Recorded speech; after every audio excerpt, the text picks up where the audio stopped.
Здравейте!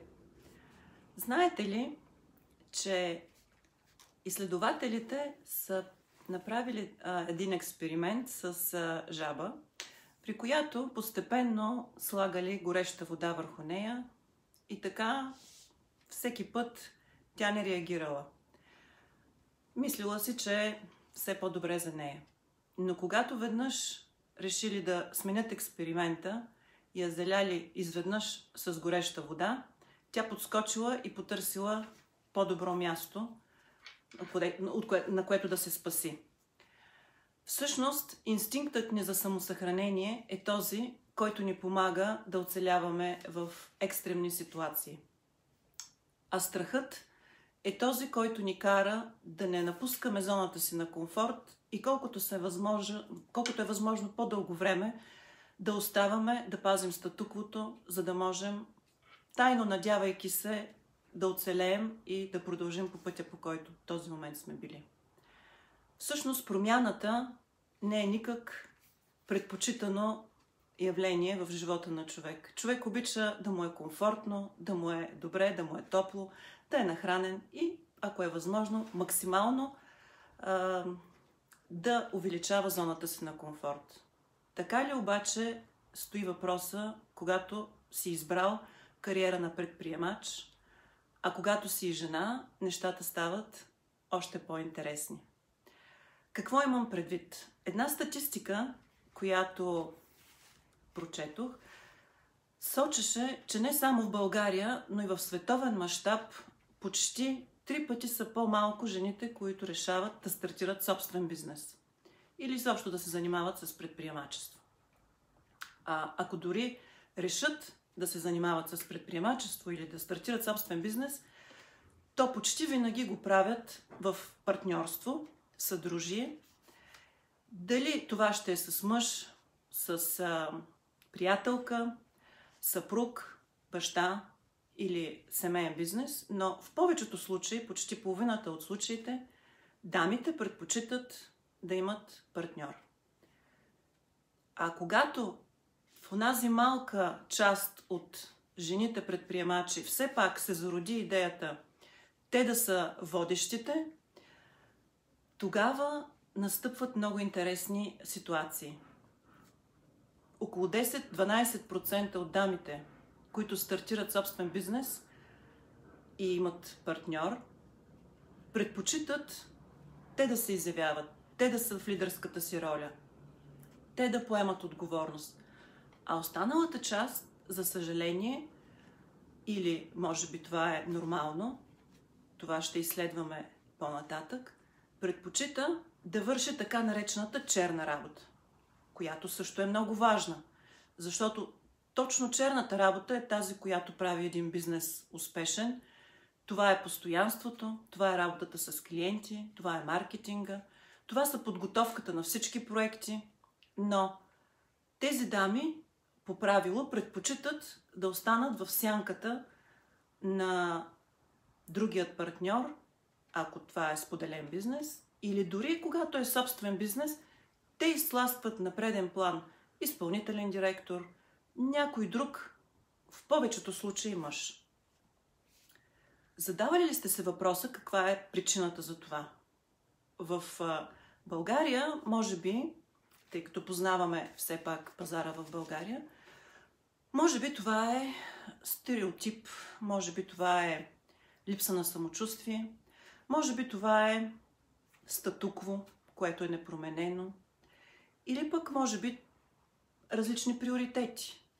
Дамите, предполагам, повечето от тях, жените предприемачи, предпочитат нещата да вървят мирно и тихо, да няма борба за власт, а те да останат на по-заден план. Има обаче един друг много съществен фактор, който според мен е най-важният, и това е страхът. Страхът от промяната, страхът от това да поемаш отговорност, страхът от провал, страхът какво ще кажат хората, дали ще ме одобрят, в семейството как ще ме приемат, дали съм достатъчно жена, дали съм достатъчно майка. И всички тези въпроси, които всяка една съвременна жена, натоварена с многократно по-големите си задачи и роли, житейски, трябва да решава и всяка решава сама за себе си. Успешната жена предприемач не е непременно щастливата жена. Това, за жалост, е абсолютен факт, за който малко се говори.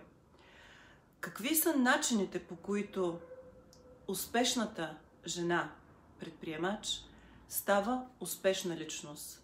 Разбира се, че това е въпрос на себеусещане, въпрос на приоритети и въпрос на възпитание и самовъзпитание.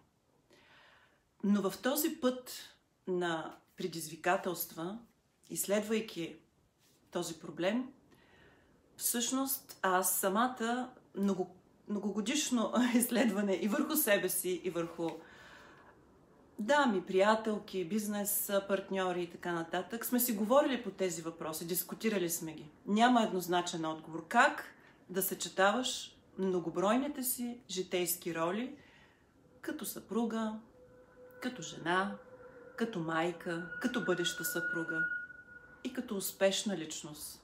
Така, че да не загубиш себе си, защото в днешно време обществото не толерира хора, които нямат цели. Те са избутани. Те не са в фокуса на общественото внимание. Те не са в фокуса дори на уважението на своите близки. Има множество изследвания за това, защо в днешно време човек се чувства толкова неудовлетворен, толкова загубил се. Разбира се, обстоятелствата от последните дни и последните месеци не помагат за това да се чувстваме по-хармонично, по-уверени, по-мотивирани. Но какво можем да направим?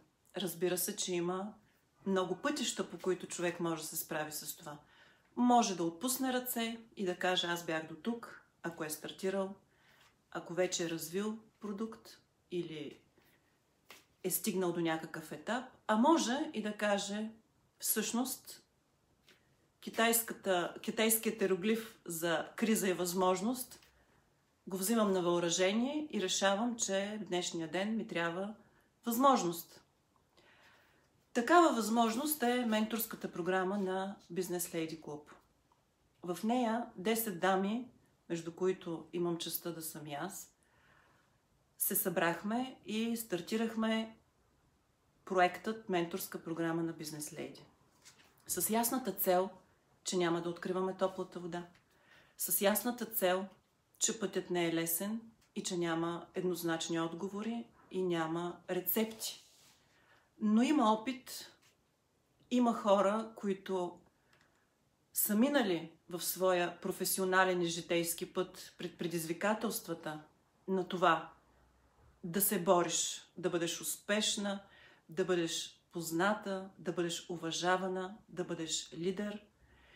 И всички тези неща да ги съчетаваш с това да бъдеш жена, да бъдеш успешна и хармонична личност, да харесваш себе си. А харесваш ли себе си? Това е прекия път да харесват и теб останалите, съответно продукта, който правиш и това, което имаш желание да им кажеш. Тези дами наистина приеха предизвикателството на Business Lady, както и аз, с ясната увереност, че това, което ще преживеем заедно, се струва. Защо? Защото всяка една от нас в своята кариера е разчитала на някой друг. Може би не го е наричала ментор, както в моя случай. Може би го е наричала човек, от който се възхищава, човек, на който вярва и човек, който е добронамерен. За мен менторството е точно това. Едно позитивно огледало, в което ти честно да се огледаш, огледало, което не те изкривява, защото всеки един от нас има недостатъци, а ти показва потенциала и това, което всъщност ти дава преимуществото, което ти дава предимството, дава ти увереността да постигнеш целите си. Менторът е човек, който ще те изслуша. Менторът е човек, който ще ти даде съвет, ако го поискаш. Менторът ще ти разкаже своят опит и менторът ще ти посочи път или контакт или човек, който да те обогати и който да ти помогне в определена ситуация.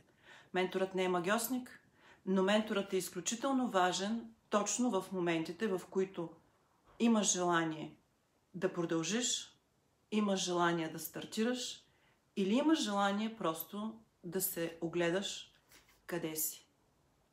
Такъв добронамерен, позитивен, усмихнат, отдаден ментор се надявам да припознаете в мое лице.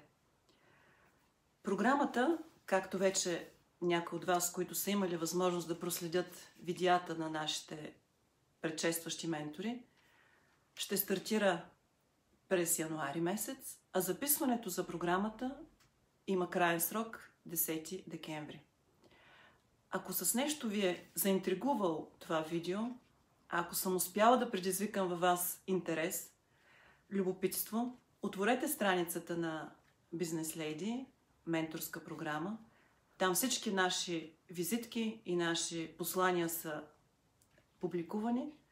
Изберете си ментор, ако имате потребност, и ще се радвам да работим заедно с вас и в бъдеще. Това, което искам да ви пожелая и което смятам, че в днешно време, особено днес, е най-ценно, поне аз винаги всяка сутрин си го пожелавам, да започвате деня с позитивизъм, да бъдете усмихнати, да бъдете успешни и да имате вдъхновяващи постижения. Благодаря ви и бъдете здрави!